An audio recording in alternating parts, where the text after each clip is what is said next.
For punishing the disobedient baby, the man decided to make him a special bowl of porridge. The man scooped up a fresh, steaming pile of feces with a spoon, threw it into the baby's food, and stirred it in thoroughly. Just like that, a steaming bowl of baby food was ready. Just a few minutes earlier, as Kakyoin wiped the blood from his hands, he noticed two strange wounds on his arm. Etched into the wounds was a message: the baby is the stand-in messenger. The baby immediately sensed something was wrong, but he stayed calm. Just as he was feeling smug about avoiding Kakyoin's suspicion, he turned around and was startled to see a giant scorpion beside him. Without hesitation, the baby drove a safety pin sharply into the scorpion's body. Just as he thought he had narrowly escaped danger, Kakyoin had seen everything clearly. He immediately realized this wasn't just any ordinary baby. As he was about to inform his companions, the scorpion's body suddenly disappeared. Everyone thought Kakyoin had lost his mind. To prove his point, he rolled up his sleeve and showed them the blood on his arm. Everyone was stunned, but they still refused to believe the baby was the stand-in messenger. Realizing that words alone wouldn't convince them, Kakyoin summoned his stand, ready to deal with the baby on the spot. But before he could make a move, Polnareff knocked him out from behind. While everyone was distracted, the baby secretly spit out the scorpion from his mouth. Then, as they all slowly fell asleep,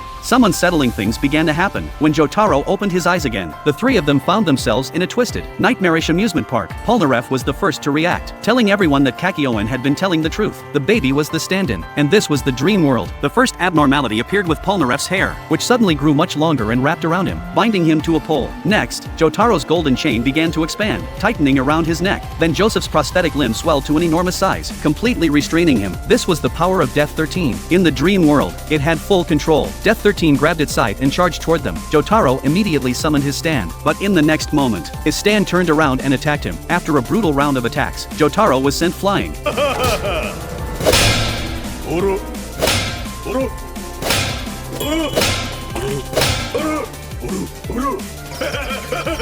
The stand he had summoned was merely a fake, created by Death 13. Now, the three of them were completely trapped. The only way to break the dream was to defeat Death 13 with a stand. But in the dream world, they couldn't summon their stands. Just as Death 13 savored the approaching victory, Kakyoin's stand silently appeared behind him. Just as Death 13 thought it was another fake. The next moment, Kakyoin's stand grabbed his neck tightly. Before losing consciousness, Kakyoin had already released his stand in advance. Death 13 swung its scythe wildly, but it had no effect on Kakyoin. Then they approached Kakyoin and began apologizing to him. They had thought Kakyoin had lost his mind and hadn't believed him. As everyone felt guilty, the clouds in the sky started to gather, forming a giant handprint. The hand descended, grabbed Death 13's scythe, and split Death 13 and his stand in half. But Death 13's body was hollow. Just when the baby thought victory was assured, Kakyoin stood up again. During the battle, Kakyoin's stand had quietly infiltrated Death 13's brain. The baby's face twisted in pure agony. Death 13 was now fully under Kakyoin's control. Kakyoin ordered the baby to heal the wound on his arm, and Death 13 had no choice but to obey.